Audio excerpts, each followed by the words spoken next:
মানুষের মুক্তির সনদ হিসাবে এই কোরআনুল কারীমকে কেউ যদি মেনে চলে, এই কোরআনুল কারীমের বিধান যদি কেউ জীবনে পালন করে, ব্যক্তি জীবন, রাষ্ট্রীয় জীবন, জীবনের যে কোনো পরতে সকল ক্ষেত্রেই যেভাবে এই কোরআনুল কারীমের দিক নির্দেশনাকে মেনে চলবে, সে পথে সে চূড়ান্ত সর্বোচ্চ সফলতা লাভ করবে। বলেন আলহামদুলিল্লাহ। আমাদের জীবনে আল্লাহ রাব্বুল আলামিন এই কোরআন দিয়ে আমাদেরকে ধন্য করেছেন। বিশ্বনবী রাহমাতুল লিল আলামিন, সাইয়্যিদুল মুরসালিন, শেষ নবীর উম্মত বানিয়ে আমাদেরকে ধন্য করেছেন। বলেন আলহামদুলিল্লাহ।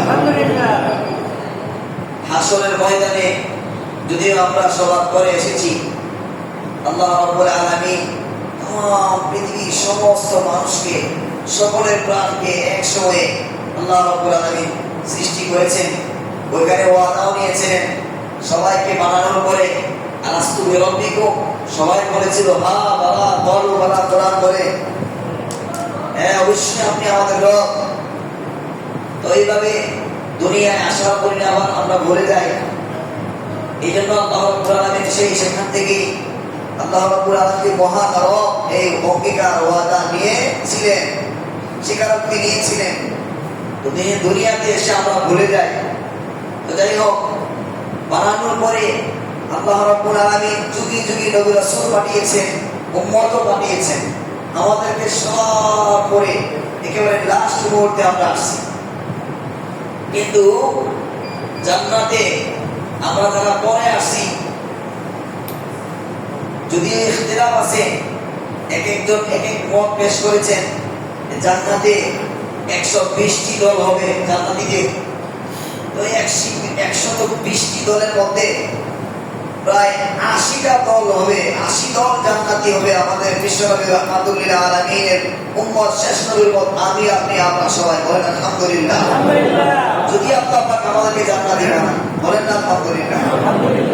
মানে কয়বার চিন্তা করে দেখেন, 3-4 ভাগেরও বেশি উম্মত হবে আমাদের নবী বিশ্বনবী মুহাম্মদুর রাসূলুল্লাহ সাল্লাল্লাহু আলাইহি ওয়াসাল্লামের উম্মতেরা সবচেয়ে বেশি হবে জান্নাতে, সবচেয়ে বেশি উম্মত। ইন্নী মুকাসিরুম বিকুমুল উমাম, আল্লাহ রাসূল সাল্লাল্লাহু আলাইহি ওয়াসাল্লামকে আল্লাহ তাআলা এত উম্মত দিয়েছেন, আসলে ময়দানে সবচেয়ে বেশি উম্মত হবে আমার নবী, আপনার নবী সাইয়্যিদুল মুরসালিন রাহমাতুল লিল আলামিন বিশ্বনবী মুহাম্মদুর রাসূলুল্লাহ সাল্লাল্লাহু আলাইহি ওয়াসাল্লাম। বলেন আলহামদুলিল্লাহ। আলহামদুলিল্লাহ।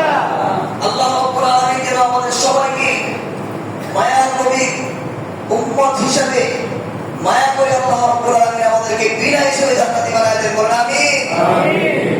হাদিস শরীফে ইরশাদ হয়েছে যে আল্লাহ রাব্বুল আলামিন শেষ নবীর উম্মত, হাবিবের উম্মতকে একটা অংশ বিশাল বড়, কেউ বলেন 70,000, কেউ বলেন 15 লক্ষ, এক একজন এক একটা মত দিয়েছে। তবে আল্লাহ তাআলা জান্নাতি ঘোষণা করবেন এক আমাদের বিশ্বনবী শেষ নবী রাহমাতুল লিল আলামিনের বিশাল জামাতকে কোনো হিসাব কিতাব নেবেন না, বিনা হিসাবে জান্নাতি বানায় দেবেন। সুবহানাল্লাহ। আর আল্লাহ নবী বিশ্বনবী সাল্লাল্লাহু আলাইহি ওয়াসাল্লাম তো সুপারিশের সুযোগ নিয়েছেন শেষ পর্যন্ত, যতক্ষণ না একজন উম্মত জাহান্নামে থাকবে। সাইয়্যিদুল মুরসালিন রাহমাতুল লিল আলামিন বিশ্বনবী মুহাম্মদুর রাসূলুল্লাহ সাল্লাল্লাহু আলাইহি ওয়াসাল্লাম কাঁদতেই থাকবেন। এক পর্যায়ে আল্লাহ রাব্বুল আলামিন বলবেন, ও আমার হাবিব, আপনার কাঁদার কোনো কারণ নাই, আপনার সকল চাওয়া পূর্ণ করা হবে। জোরে বলেন সুবহানাল্লাহ। এই জন্য আমাদেরকে আল্লাহ রাব্বুল আলামিন শেষ নবীর উম্মত বানিয়েছেন, আমাদের বড় খুশনসিব। কিন্তু আল্লাহ রাব্বুল আলামিন যে আমাদেরকে বড় মায়া করে মানুষ বানালেন, শেষ নবীর উম্মত বানালেন এবং আমাদের এই শ্রেষ্ঠত্ব ঘোষণা করলেন। এই শ্রেষ্ঠত্ব ধরে রাখার জন্য শ্রেষ্ঠতম কাজ একজন মানুষ ঈমান গ্রহণের পরে সবচেয়ে বড়, সবচেয়ে গুরুত্বপূর্ণ ইবাদত তাওহীদের শিক্ষার পরে, আল্লাহ তাআলার একত্ববাদের শিক্ষার পরে সবচেয়ে গুরুত্বপূর্ণ ইবাদত, সেটার নাম কি বলেন? বলেন নামাজ। আমার মনে হয়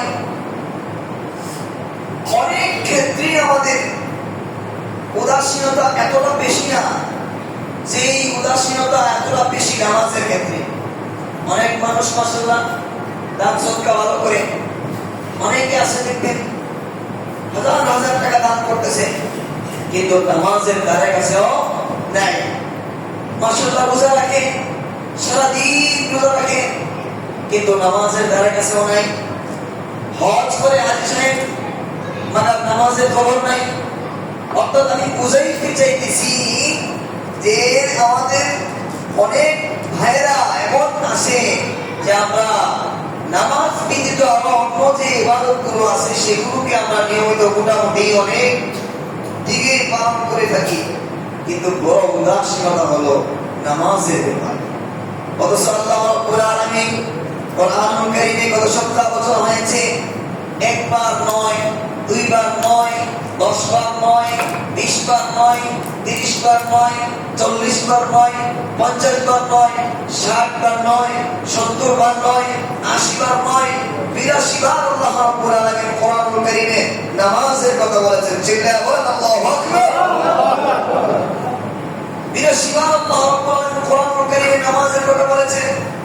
এমনকি আল্লাহ রাব্বুল আলামিন কোরআনুল কারীমে যেখানে আল্লাহ তাআলা মুমিন মুসলমানদের কথা, ঈমানদারদের কথা, মুত্তাকিদের কথা আলোচনা করেছেন, সেখানে আল্লাহ রাব্বুল আলামিন নামাজের কথা বলেছেন। চিল্লায়ে বলেন আল্লাহু আকবার। আল্লাযীনা ইউমিনুনা বিল গায়বি ওয়া ইউকিমুনাস সালাহ।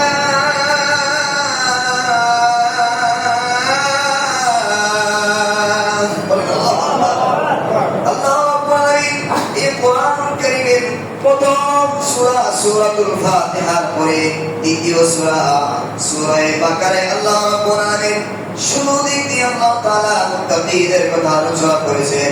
সেখানে আল্লাহ বলেন ইউমিনুনা বিল গায়বি, যারা অদৃশ্য জগৎকে ঈমান আনে বিশ্বাস স্থাপন করেছে, তাদের একান্ত দায়িত্ব আর কর্তব্য হলো নামাজ প্রতিষ্ঠা করা, নামাজ আদায় করা। যেটা বলেন সুবহানাল্লাহ।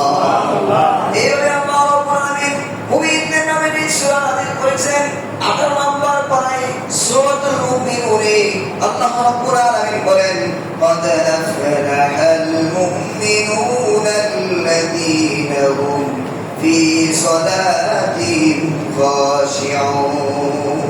এই দেখেন আল্লাহ রাব্বুল আলামিন সূরাতুল মুমিনুনের একেবারে প্রথম আয়াত আল্লাহ বলেন قد أفلح المؤمنون, মুমিন যারা ঈমানদার তারা সফল হবে, সফল হয়েছে, এখনো সফল, ভবিষ্যতেও সফল, পিছনেও যারা মুমিন ছিল তারা সফল।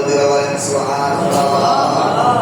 আল্লাহ রাব্বুল আলামিন কোরআনুল কারীমের 18 নম্বর পারায় সূরাতুল মুমিনুন মুমিনদেরকে নিয়ে যে সূরা নাযিল করেছেন, এই সূরার দ্বিতীয় আয়াতে আল্লাহ তাআলা ঘোষণা করেছেন আল্লাযীনা হুম ফি সালাতিহিম খাশিউন।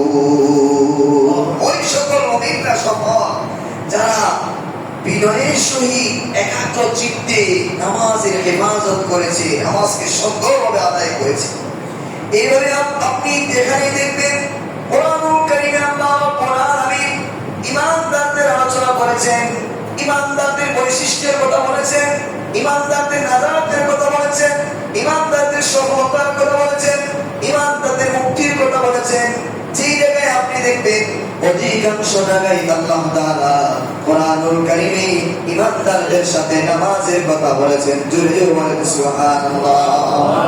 তাকায় দেখেন ইন্নাল্লাযীনা আমানু ওয়া আমিলুস সালিহাতি কানাত লাহুম জান্নাতুল ফিরদাউসি নুজুলা খালিদিনা ফিহা লা ইয়াবগুনা আনহা হিওয়ালা। আল্লাহ তাআলা এখানে ঈমানদারদের আলোচনা করেছেন। ইন্নাল্লাযীনা আমানু, কত মায়ার ডাক। আল্লাহ ঈমানদারদেরকে যখন ডাকবেন, এই ডাকের মধ্যে যে মায়া আর ভালোবাসা, দুনিয়ার কোনো মানুষ কোনো ঈমানদার যদি বুঝতো তাহলে আর কিছুই দরকার ছিল না। চিল্লায়ে বলেন আল্লাহু আকবার। এই এলাকার বড় কোন নেতা, যে প্রভাবশালী ক্ষমতাশালী দুনিয়ার কোন নেতা যদি এই মসজিদে এসে বসে আপনার নাম ধরে ডাকতে আপনার গরিবেরা পড়ে যায়, ঠিক আছে? যদি ডাক দিতে পারে পয়সা, এত এত মানুষের মধ্যে নেতাজি আমার নাম উচ্চারণ করছে, আর কিছু প্রয়োজন হয়? আচ্ছা, এটা কি সত্য বললাম না মিথ্যা বললাম? কিন্তু আল্লাহ রাব্বুল আলামিন কোরআনুল কারীমের এমন অনেক জায়গায় আল্লাহ তাআলা ডাক দিয়েছেন, ইয়া আইয়ুহাল্লাযীনা আমানু, এ আমার প্রিয় বান্দারা, ইমানদারের ধরে রাখছিলেন, বলেন আল্লাহু আকবার।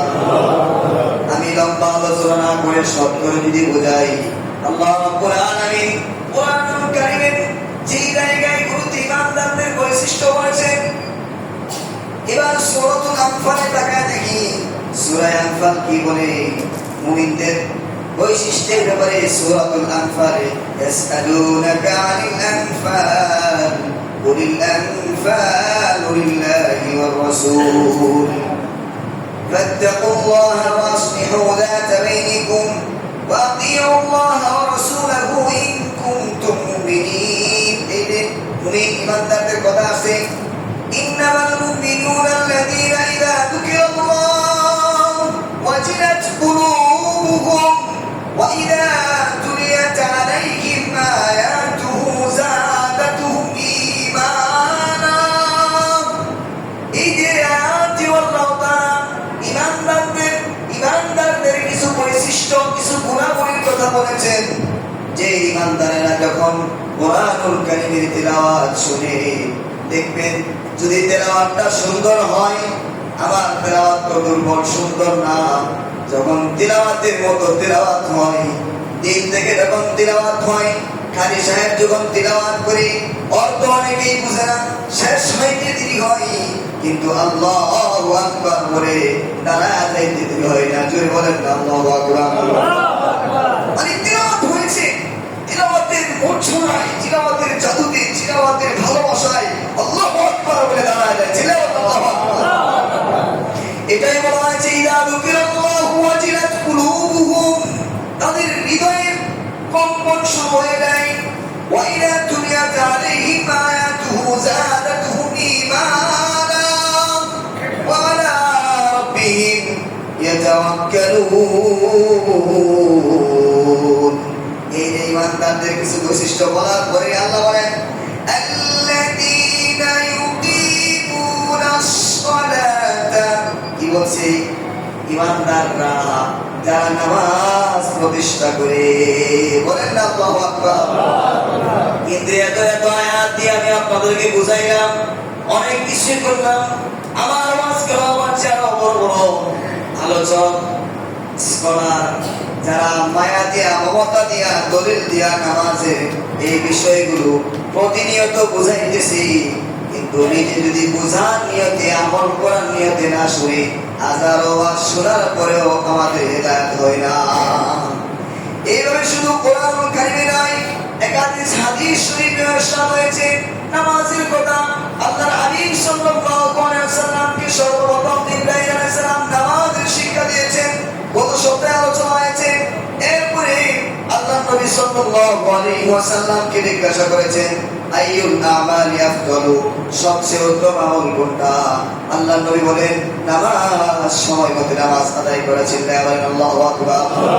আল্লাহর নবী সাল্লাল্লাহু আলাইহি ওয়াসাল্লাম ইরশাদ করেন, কোন বান্দা যদি নামাজ আদায় করে, আল্লাহ রাব্বুল আলামিন নামাজ আদায় করে, ওই যে গাছের দৃষ্টান্ত দিয়েছিলাম, আল্লাহর নবী সাল্লাল্লাহু আলাইহি ওয়াসাল্লাম শীতকালে একটা গাছের উপরে হাত রাখলেন, এই গাছ থেকে পাতাগুলো ঝরে পড়ে গেল। আল্লাহ নবী বলেন, ও আবু যর, আবু যর বলে, লাব্বাইক ওয়া সাদিক ইয়া রাসূলুল্লাহ।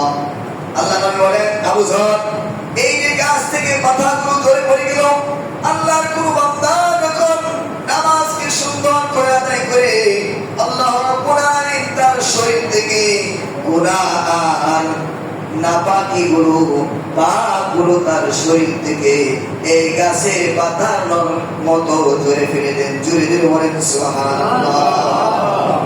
আরো চমৎকার হাদিস, আল্লাহ নবী সাল্লাল্লাহু আলাইহি ওয়াসাল্লাম আবু হুরায়রা রাদিয়াল্লাহু তাআলা আনহু থেকে বর্ণিত, ও আবু হুরায়রা, তোমাদের বাড়ির কারো সামনে যদি স্রোতধর নহর থাকে, এমন একটা খাল, মনে করুন সহজ করে বোঝাই, যে খাল নালা দিয়ে পানি চলমান, দ্রুত বেগে পানি চলাচল করে, যদি কারো বাড়ির সামনে এরকম একটা নহর থাকে, এরকম একটা নালা থাকে, এরকম একটা পুকুর থাকে, ওই পুকুরে কেউ যদি 5 বার গোসল করে, আল্লাহ নবী প্রশ্ন করলেন, আবু হুরায়রা, ও সাহাবায়ে কেরাম, কেউ যদি এই পুকুরে 5 বার গোসল করে, এবার বলো তার শরীরে কোনো ময়লা থাকতে পারে কিনা?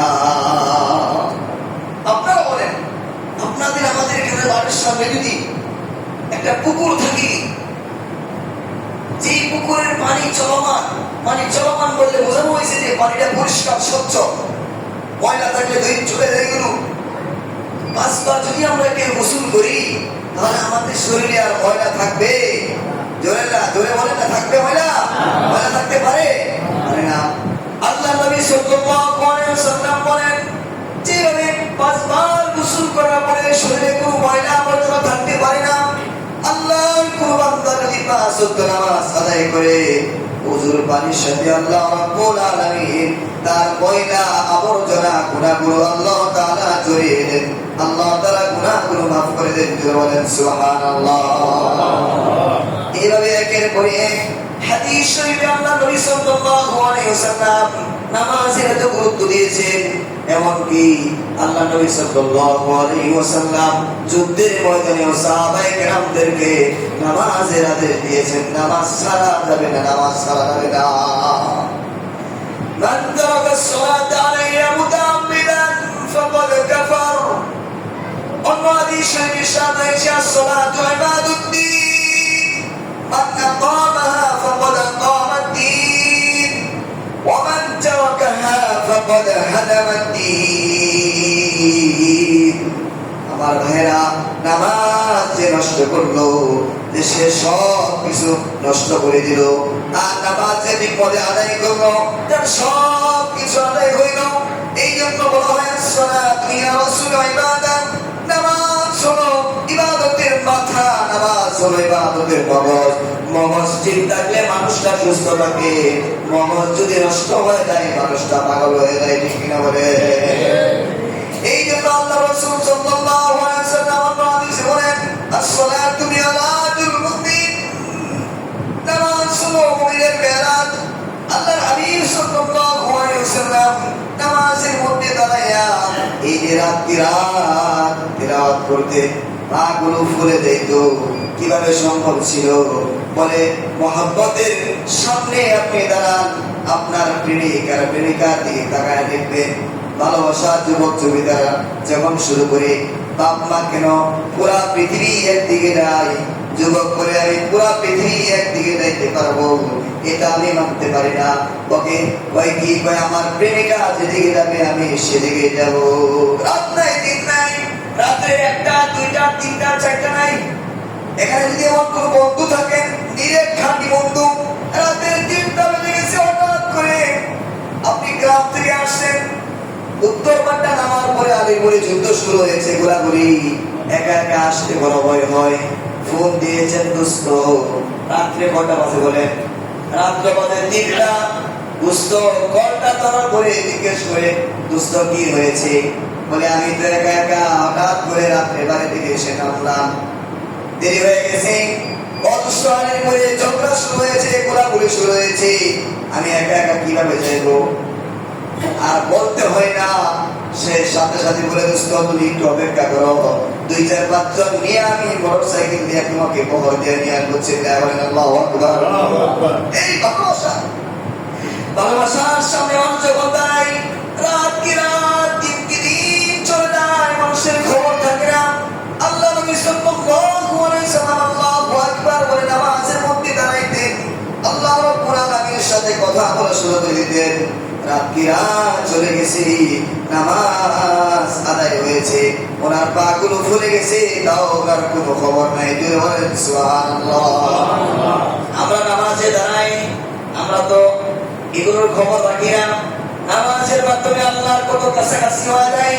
গত সপ্তাহ বলেছিলাম, আপনি একটু খেয়াল করেন, একটু গভীর মনোযোগ সহকারে শুনেন। উযু বানাইলেন, হাত পা ধুইলেন, পরিষ্কার পরিচ্ছন্ন হইলেন, একাগ্র চিত্তে মনটাকে নরম করে টুপিটা মাথায় দিয়া যাই নামাজটা নিয়া এবার ঘরের ভিতরে হোক অথবা মসজিদে হোক অপরাধীর মতো কানে ধরে একেবারে নিজের পুরাপুরি আত্মসমর্পণ কইরা কানে ধরে একেবারে সুদা দাঁড়ায়া আল্লাহু আকবার বলে বান্দা যখন দাঁড়ায় মনে হয় কোন অপরাধী যেন তার মনিবের সামনে দাঁড়াইছে। জোরে জোরে বলেন আল্লাহু আকবার। আমার ভাই, নামাজকে এই জন্যই বলা হয় নামাজ অনেক ইবাদত, যে ইবাদতের ভিতরে কেমন যেন সব ইবাদত গুলো শামিল ছিল। আল্লাহু আকবার। ভাই, নামাজের মধ্যে রোজা অন্তর্ভুক্ত। রোজা রাখের বেলা ব্যক্তি সকালে মানে সাহরি খায় আর সারাদিন শুধু উপাস থাকলে হয় নাকি বলেন? আরো যে বিষয়গুলো আছে, স্ত্রী সঙ্গম করা, পানাহার থেকে বিরত থাকা, আরো যে বিষয়গুলো আছে ওই বিষয়গুলো থেকে বিরত থাকার নাম হলো রোজা। ও নামাজে যখন দাঁড়ায় আল্লাহু আকবার বলার পরে নামাজের ভিতরে আর খাবার খাওয়া যায় কিনা বলে? নামাজের মধ্যে দাঁড়ায় রোজা রাখলে যে ইবাদত যেমন চেষ্টা, ওই নামাজের মধ্যে দাঁড়ানোর পরে হালাল জিনিস খাওয়া যাবে বলে? এটাও খাওয়া যায় না। এবং নামাজের মধ্যে দাঁড়ানোর পরে নামাজি কেমন যেন আপনি দান সদকা করলে যে সওয়াব পাবেন, যে সিস্টেমে করতে হয় নামাজের মধ্যে দাঁড়ানোর কারণে আল্লাহর হুকুম পালন করা। দান সদকা মানে কি আল্লাহর হুকুম পালন করা। আমার ভাই, দান সদকা করতে গেলে কামাই করতে হয়, কষ্ট করতে হয়, দৌড়াইতে হয়। নামাজে থাকার কারণে ওইগুলো থেকে বিরত থাকে। কেমন যেন আপনি দান সদকা করে যে সময়টা পার করলেন, নামাজে থাকার কারণেও ওই সময়টা যা উত্তম ভাবে পালন করলো। জোরে জোরে বলেন আল্লাহু আকবার। এই যে নামাজের এত গুরুত্ব, নামাজের এত ফজিলত, এই নামাজ যদি আমরা পালন করি তাহলে নগদ আমরা যে পুরস্কারগুলো পাবো এবং যে শাস্তিগুলো আমাদের আছে এগুলো যদি আমরা জানি, এগুলো যদি আমরা বুঝি, তাহলে আমরা কোনদিন নামাজ ছাড়তে পারবো না। এই নামাজের বিশেষ কিছু পুরস্কার আপনি খেয়াল করে দেখেন। নামাজে দাঁড়ায়, নামাজের মাধ্যমে বান্দা আল্লাহ তাআলার সাথে একেবারে সরাসরি আর্থিক সম্পর্ক আল্লাহ তাআলার একেবারে কাছাকাছি পৌঁছে যায়। সুবহানাল্লাহ। এটা হলো এক নম্বর ফায়দা, যে নামাজ যখন দাঁড়ায় তো তাম পৃথিবীর রব যিনি, সেই রবের সাথে তার সম্পর্ক হয়ে যায়। বলেন না সুবহানাল্লাহ। আমরা সুবহানাল্লাহ বলি, সুবহানাল্লাহ। আমরা বুঝি না তো, যদি এমন বলা হয়তো যে অমুকের সম্পর্ক সরাসরি ট্রাম্পের সাথে হয়ে গেছে, ওর কি দাম আর পাওয়ার, আর ওর পেছনে আমাদের কত মানে লোক যে লাইন ধরতো, কারণ ওর সম্পর্ক কার সাথে হয়েছে? পৃথিবীর সুপার পাওয়ারফুল ক্ষমতার অধিকারী দুনিয়ার ক্ষমতা দেওয়ার শক্তির সাথে হয়েছে। আর আমি যে ঘোষণা করলাম যে আমার আপনার সম্পর্ক নামাজের মাধ্যমে তাম পৃথিবীর সবচেয়ে পাওয়ারফুল কি, তাম পৃথিবীর সকলের রব যিনি, তাম পৃথিবীর রব্বুল আলামিন যিনি, ওনার সাথে আপনার সম্পর্ক গভীর হয়ে যায়। যে বলেন না সুবহানাল্লাহ। এত গভীর সম্পর্ক হয়। এই জন্যই বলা হয়েছে মুসল্লি ইউনাজি রব্বা। নামাজি তো নামাজে দাঁড়ায়, ওই কেমন যেন নামাজি আল্লাহর সাথে কথা বলা শুরু করে দেয়। আল্লাহ বলেন, ও ফেরেশতারা, আমার বান্দা নামাজে দাঁড়ায় গেছে, বা ইরফা হিজাবা বাইনি ওয়া বাইনাকুম, আমার বান্দা নামাজে দাঁড়াইছে, আমার আর আমার বান্দার মধ্যে যতগুলো পর্দা আছে সব ছড়ায় দাও। জোরে বলেন আল্লাহু আকবার। এক নাম্বার কি পাইলাম? গত সপ্তাহ তো 5টা বিশেষ উপকারিতা বলছিলাম, এই সপ্তাহ অন্যগুলো বলতেছি। এক নাম্বার হলো বান্দার সাথে আল্লাহর গভীর সম্পর্ক স্থাপন হয় নামাজের মাধ্যমে। 2 নাম্বার, নামাজের মাধ্যমে বান্দার মনের প্রশান্তি আসে, দিলের পেরেশানি দূর হয়। আপনার একটা পেরেশানি আসছে, একটা দুশ্চিন্তা আসছে, টেনশন কাজ করতেছে, আপনি উযু করে নীরব মনে আপনি নামাজে দাঁড়ায় যান, দেখবেন আপনার পেরেশানিগুলো আল্লাহ রাব্বুল আলামিন কি কিভাবে দূর করবেন আপনি কল্পনা করতে পারবেন না। জোরে বলেন আল্লাহু আকবার। এই জন্য মানসিক পেরেশানি আর দুশ্চিন্তা দূর হওয়ার অন্যতম একটা মাধ্যম হলো এই নামাজ। এরপরে আসেন নামাজের মাধ্যমে আল্লাহ রাব্বুল আলামিন বান্দার গুনাহ ক্ষমা করে দেন। জোরে বলেন সুবহানাল্লাহ। একাধিকবার বলা হয়েছে, গতকালকে শুনেছিলাম এবং পড়েছি, বান্দা যদি এশারের নামাজ জামাতের সহিত আদায় করে শুয়া ঘুমায় যায় তো আল্লাহর নবী বিশ্ব নবী সাল্লাল্লাহু আলাইহি ওয়াসাল্লাম বলেন, নামাজ এশারের নামাজ পড়ে বান্দা ঘুমায় গেছে, এরপরেও অর্ধ রাত্র আল্লাহ রাব্বুল আলামিন নামাজ পড়লে যে সওয়াব, এই সওয়াব তার আমলনামায় দিয়ে দেন। জুড়ে জুড়ে সুবহানাল্লাহ। আরে ভাই সুবহানাল্লাহ আলহামদুলিল্লাহ বলার মধ্যেও তো মানে আলাদা সওয়াব আছে। জুড়ে বলেন না সুবহানাল্লাহ। তো ভাইরা আমি তো বুঝি না কিভাবে বুঝাইবো। একবার সুবহানাল্লাহ বললে আল্লাহ রাব্বুল আলামিন আসমান ও জমিনের মাঝখানে ফাঁকা জায়গাগুলো আল্লাহ তাআলা সওয়াব দিয়ে ভরপুর করে দেন। সুবহানাল্লাহ। এই যে কইছেন সুবহানাল্লাহ একবার বলে গেছে, সুবহানাল্লাহ এরপর আবার কই না, সুবহানাল্লাহ আবার করছে, সুবহানাল্লাহ। এখন এই ওয়াজ করতে গেলে আমার সময় চলে যাবে।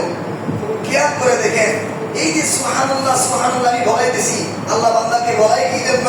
আরে দুনিয়াতে আমি আসছি তো দুনিয়া পুরাটাই একেবারে আমার পচা গান্দা, এর ভিতরে আমি দৌড়াইতেছি, নিজের পেটের ভিতরে পায়খানা টাঙ্কিলে আমি দৌড়াই। ও আল্লাহ তুমি পাক পবিত্র, তোমার সাথে আমি সম্পর্ক করতে চাই। এই জন্য বান্দা বলে তুই না পাক, সেই দুনিয়ার পুরা পচা গান্দার ভিতর থেকে আমি পাক সত্তার সাথে তুই সাক্ষাৎ করতে চাও। এই জন্য আমি আল্লাহ তোকে সুবহানাল্লাহ সুবহানাল্লাহ সুবহানাল্লাহ, আল্লাহ তুমি পাক, আল্লাহ তুমি পাক, আল্লাহ তুমি পাক, এই পাক পাকে মিছিল করে আমি আল্লাহর সাথে জড়াইয়া দিতে চাই, সাক্ষাৎ করতে চাই। আল্লাহু আকবার। কেন সুবহানাল্লাহ সুবহানাল্লাহ বলি বুঝছেন কি? তাহলে 2 নাম্বার হলো নামাজের মাধ্যমে বান্দার প্রশান্তি হয়, দিনের প্রশান্তি হয়, পেরেশানি দূর হয়। 3 নাম্বার হলো গুনাহ ক্ষমা করা হয়। এক ওয়াক্ত নামাজ যখন বান্দা আদায় করে, ওই যে বললাম এশারের নামাজ জামাতে যদি কেউ করে তাহলে অর্ধরাত্র পর্যন্ত নামাজ দাঁড়ায়া পড়লে যে সওয়াব, এই সওয়াব আল্লাহ দান করে। আবার যদি কেউ ফজরের নামাজ জামাতে করে এই বাকি অর্ধরাত্র সারা রাত ধরে নামাজ পড়লে যে সওয়াব পাওয়া যাবে, সেই সওয়াব আল্লাহ তাআলা দান করেন। এবার আস্তে করে সুবহানাল্লাহ আওয়াজ জোরে করে মাশাআল্লাহ মাশাআল্লাহ। এবার বুঝেন, ফজরের নামাজ থেকে নিয়ে জোহর পর্যন্ত বান্দা যখন এই সময়টা পার করে জোহর নামাজে দাঁড়ায়, আল্লাহ তাআলা এই ফজর থেকে নিয়ে জোহর পর্যন্ত গুনাহগুলো মাফ করে দেয়। জোরে বলেন সুবহানাল্লাহ। আল্লাহু আকবার। কতবার সুবহানাল্লাহ আমরা বলতেছি। এইভাবে প্রত্যেক নামাজের মাঝখানে এই সময়গুলো আল্লাহ গুনাহগুলো মাফ করে দেন। তার মানে নামাজের মাধ্যমে কি মাফ হয়? গুনাহ মাফ হয়। কথা বলবেন। এরপরে নামাজের মাধ্যমে 5 নাম্বার যে বিষয়, 4 নাম্বার বিষয় আত্মশুদ্ধি, বিনয়, অহংকার দূর হয়। যে ব্যক্তিরা, যে মানুষটা দেখবেন 5 ওয়াক্ত নামাজ পড়ে, নামাজের হেফাজত করে, তার ভিতরে অহংকার থাকতে পারে না। একটা কথা বললেই সে বিনয় হয়, রাগ করে না। মন চাইছে একটা কিছু বইলা বলাইছে কেউ, ইবাদুর রহমান ইয়ামশুনা আলাল আরদি হাওনা ওয়া ইযা খাতাবাহুমুল জাহিলুনা ক্বালু সালামা। আল্লাহু আকবার। এই নামাজ পড়তে পড়তে এই গুণ অর্জন হয়, অহংকার দূর হয়, বিনয় হয়। মানুষ কেউ কিছু বললে সে সহজে আঘাত করে না, ধৈর্য ধারণ করে। এটা হলো নামাজের 4 নাম্বার উপকারিতা। 5 নাম্বার হলো নামাজের মাধ্যমে ধৈর্য, একাগ্রতা, বিপদ আপদ, কঠিন মুসিবত, এগুলোর শক্তি মোকাবেলা করার জন্য যে ধৈর্যের প্রয়োজন হয়, এই ধৈর্য অর্জিত হয় নামাজের মাধ্যমে। দেখবেন অনেক ওয়াকিয়া এরকম রয়েছে, জীবনের শেষ মুহূর্তে বিপদের চরম পর্যায়ে পৌঁছে গেছে, জল্লাদ জিজ্ঞাসা করে তোমার জীবনের শেষ ইচ্ছা কি? একাধিক হাদিসে এসেছে এই ঘটনা। আমার সময় কম থাকার কারণে বলতে পারতেছি না, বাইরে অনেক লম্বা। আমরা আসি শেষ দিক দিয়া, গোটা অঙ্গে ব্যথা, মলম লাগাইবো কোথায়? এক একজন এক একভাবে প্রশ্ন করে সমাধানের পথ কিভাবে আমি আপনাকে দিব। জীবনের শুরু থেকে আমরা দিন কোরআন হাদিস দিয়ে পড়াশোনা করি, এখনো শেষ করতে পারি না বুঝে শুনে। আর আমি আপনি 2-4-5 মিনিটে তাও যখন যে প্রশ্ন মনে আসলো সেটাই ছেড়ে ভাবলাম আর দিন বুঝে ফেলবো। এটা কি এতই সোজা? না, অনেক সহজ করার জন্য আপনি একটা রুটমেট করে রুটিন মোতাবেক করে আপনি আগাইতে হবে। তো যাই হোক, ওই লম্বা আলোচনাকে শর্ট করে বলি যে এই নামাজের মাধ্যমে যে কথা বলতেছিলাম, বিপদ আপদ, ধৈর্য, মুসিবত, এগুলো যেগুলো আছে এগুলো মানে ধৈর্য করে মোকাবেলা করা যায়। ধৈর্য ধারণ করে বিপদের সম্মুখে একাধিক হাসি এসেছে যে জল্লাদ জিজ্ঞাসা করছে যে তোমার শেষ ইচ্ছা কি? সে বলে আমাকে 2 রাকাত নামাজ পড়ার জন্য অনুমতি দিন। এবার জল্লাদ হেসে হেসে বলে, হে প্রতীক, হে মুসাফির, তোমার মতো কত মানুষকে আমি এখানে খুন করেছি দেখো। কারো মানুষের মাথার খুলি, কারো কঙ্কাল এক একভাবে পড়ে আছে। এদের মধ্যে অনেকের শেষ ইচ্ছা এটাই ছিল যে শেষ 2 রাকাত নামাজ পড়তে চায়। এরপরে আল্লাহর বান্দা কোনো ভয় পাই নাই যে না, তবে আমি আল্লাহর সাথে সাক্ষাৎ করতে চাই, আমি মরার আগে 2 রাকাত নামাজ পড়তে চাই। জল্লাদ বলল ঠিক আছে, অনুমতি দেওয়া হলো। সে নামাজের মধ্যে দাঁড়াই আল্লাহু আকবার বলে আল্লাহর সাথে চূড়ান্ত সম্পর্ক কায়েম করলো। আল্লাহকে ডাকা শুরু করে দিল। সালাত শেষ করে হাত উঠায় যখন দোয়া শুরু করলো, আসমান জমিন, পাহাড় পর্বত, নদী নালা, সাত আসমান, রৌহ গরব, আরশ আজিম পর্যন্ত পেরিয়ে আল্লাহ তাআলার আরশ পর্যন্ত, আল্লাহ রাব্বুল আলামিনের কাছে পর্যন্ত এই ডাক চলে গেল। আল্লাহ রাব্বুল আলামিন কুদরতিভাবে তাকে ইবাদত করলেন। চিল্লাহ আল্লাহু আকবার। করে أَمَّن يُجِيبُ الْمُضْطَرَّ إِذَا دَعَاهُ وَيَكْشِفُ السُّوءَ وَيَجْعَلُكُمْ خُلَفَاءَ الْأَرْضِ أَإِلَٰهٌ مَّعَ اللَّهِ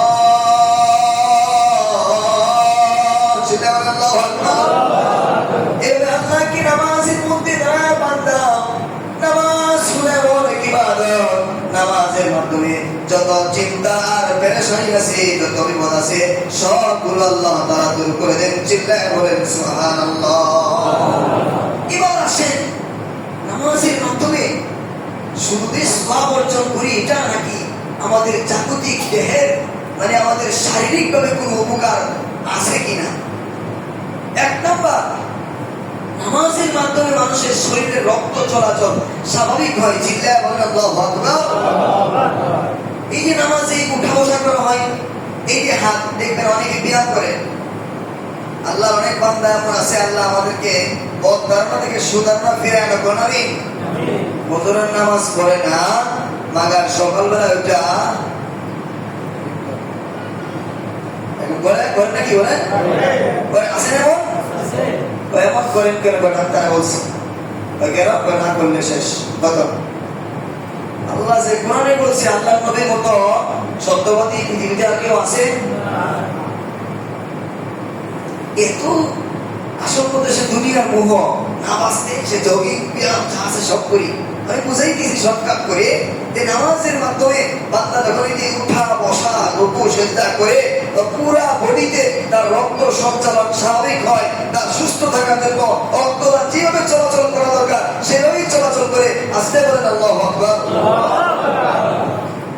এরপরে শারীরিক উন্নতি এবং 2 নাম্বার যে পয়েন্ট সেটা হলো হজমের শক্তি বাড়ায়, হজম উন্নতি করে। সিজদা, রুকু, এইবারে উঠা বসা, এভাবে মাধ্যমে হজম শক্তির উন্নতি হয়, খাবারগুলো সহজে হজম হয়। যেটা বলেন সুবহানাল্লাহ। এরপরে স্নায়ুতন্ত্র ও পেশির ব্যায়াম হয়। যেমন এই রুকুতে কতক্ষণ থাকি অবস্থান করি, সিজদায় কতক্ষণ অবস্থান করি, আবার দাঁড়াই, আবার বসি, আবার এভাবে এই যে ব্যায়ামটা, এটার মাধ্যমে মেরুদণ্ড, ঘাড়, কোমর, এই পুরা মানে একেবারে মেরুদণ্ডের ইন্টারন্যাশনাল একটা ব্যায়াম হয়। যে ব্যায়ামটা ঘন্টার পর ঘন্টা করে করতে পারবে না। আসতে বলেন আল্লাহু আকবার। এই জন্যই তো ডক্টর ইঞ্জিনিয়ার যত বড় দার্শনিক ঘোষণা আছে না কেন, নামাজ নিয়ে গবেষণা করে দেখে এটা এমন এক ইবাদত যে ইবাদত যদি কেউ 5 ওয়াক্ত ঠিক মতো করে তাহলে তার আর আলাদা ব্যায়ামের প্রয়োজন হয় না। জোরে বলেন আল্লাহু আকবার। তার অনেক উপকারিতা, উন্নত শ্বাস প্রশ্বাস এই নামাজের মাধ্যমে, ফুসফুস, এই যে রুকু সিজদা এগুলোর মাধ্যমে। এক কথায় কয়টা আর আপনাদেরকে বলবো, যে বডির যতগুলো পার্টস আছে, বডির যতগুলো অঙ্গ প্রত্যঙ্গ আছে, সবগুলো শারীরিক ইন্টারন্যাশনাল একটা ব্যায়াম হয়ে যায় নামাজের মাধ্যমে। চিল্লায়া বলেন আল্লাহু আকবার। এবারে এই নামাজ এত ফায়দা, এত গুরুত্ব, এত কিছু থাকার পরেও আমার আপনার যাদের দিল থেকে আমরা মনে না করি যে নামাজ পড়বো, তাদেরকে আমার এই বয়ানের মাধ্যমে বোঝানো সম্ভব না। আমার ভাই, যদি নামাজ না পড়ি তাহলে তার কি করুণ শাস্তি, কি ভয়ঙ্কর শাস্তি। একের পর এক নামাজি 14টা শাস্তি।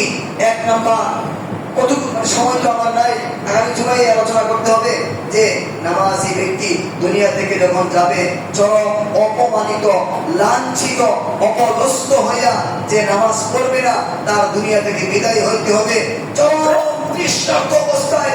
চরম তৃষ্ণার্ত, তাম পৃথিবীর সব পানীয় যদি তার মুখে এনে দেওয়া হয়, তার মনে হবে তার তৃষ্ণা মিটবে না। বলেন নাউযুবিল্লাহ। এমন চরম ক্ষুধার্ত অবস্থায় মৃত্যুবরণ করবে।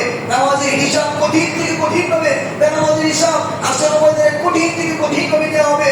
কবরে তার জন্য মানে আযাবের ফেরেশতা নিয়োগ করা হবে। একটা ভয়ঙ্কর অজগর সাপ, যার চোখগুলো হবে আগুনের, তার নখগুলো হবে লোহার মতো দাঁড়ালো। এটা দিয়া সে ঘন্টার মানে একের পর এক একটা গর্জন দিবে আর সুবল দিবে। সে 70 গজ মাটির নিচে চলে যাবে। আমার তাকে বের করা হবে, আমার শাস্তিকে আমার পর্যন্ত দিতেই থাকবে, এরকম পাবে। এই জন্য আমার ভাই, বেনামাজি যখন কবরে তাকে রাখা হবে, দুই কবরের মাটির দুই পাশে থেকে এমন ভাবে চাপ দিবে, এক পাথরের হাড্ডিগুলো আরেক পাথরের ভিতরে ঢুকে যাবে। এই জন্য আমার ভাই, নামাজ ছেড়ে আমাদের কোনো উপায় নাই, নামাজ ছাড়া যাবে না। এই জন্য আল্লাহ আমাদের সবাইকে 5 ওয়াক্ত নামাজকে হেফাজত করার তৌফিক দান করেন। আল্লাহ রাসূল বলেছেন, যে ব্যক্তি নামাজের হেফাজত করলো সে সব কিছু হেফাজত করলো। আল্লাহ, আমি নামাজ পড়তে পারি না, আমার ভিতরে ব্যথাও লাগে না। আমি নামাজ পড়তে পারি না, আমার সন্তান নামাজ পড়তে পারে না, আমার ফ্যামিলি নামাজ পড়তেই পারে না, কিছুই জানে না। এই শিক্ষা দীক্ষা নাই, কোনো আফসোসও লাগে না। আরো বেশি করুণ পরিণতি আপনার হবে যদি আপনি না পারেন। আপনি এতদিন পড়েন নাই, আপনি ফিরে আসেন। আমি ফিরে আসি যে নামাজ পড়বো, এই দৃঢ় প্রতিজ্ঞা করে আপনি যদি আজকেও বলে যান। অনেক মানুষ জুমার নামাজে আসে, যাওয়ার সময় অ্যাক্সিডেন্টে মারা যায় অথবা নামাজেই মৃত্যুবরণ হয়ে যায়। আপনার নিয়ত যদি এখন খালেস হয় যে হুজুর আজকের পর থেকে আর কোনোদিন নামাজ ছাড়বো না, আপনার ইন্তেকাল হয়েছে, আল্লাহ রাসূল সাল্লাল্লাহু আলাইহি ওয়াসাল্লামের হাদিস অনুযায়ী খালেস তওবা যদি হয়ে থাকে, ওই যে শত শত খুন করার পরেও সে জান্নাতি হয়েছে। আশা করা যায় আল্লাহ রাব্বুল আলামিন আমার মতো পাপী, আপনার মতো পাপী, আমাদেরকে খালেস তওবার কারণে, খাঁটি নিয়তের কারণে জান্নাতি বানায়া দুনিয়া থেকে নিবেন ইনশাআল্লাহ। আল্লাহ তাআলা আমাদের সবাইকে নামাজকে সঠিক করে হেফাজত করে আদায় করা তৌফিক দান করুন। সকলে বলেন আমিন। আগামী জুমায় ইনশাআল্লাহ নামাজ না পড়ার ভয়ঙ্কর শাস্তি এবং নামাজ কেন ব্যর্থ হয়, নামাজ কেন ব্যর্থ হয়। আয়াতে বলা হয়েছে যে নামাজের মাধ্যমে নামাজ তাকে অপরাধ জগৎ থেকে বিরত রাখে, কিন্তু আমরা নামাজও করি, অপরাধও করি। এটা কেন হয়, এই নিয়ে আগামী জুমায় ইনশাআল্লাহ আলোচনা হবে। আল্লাহ তাআলা এতক্ষণ যে কথাগুলো বললাম, প্রথমে আমাকে এবং আমাদের সব মুসলিম ভাইদেরকে আমলের তৌফিক দান করুন আমিন। যারা আমরা উপরে আছি সকল ভাইয়েরা, আমরা জানি যে আমরা নিয়ত করেছি মসজিদের বিশাল বড় খিদমতে হাত দিয়েছি, দিব ইনশাআল্লাহ। বেশি বেশি করে দান করা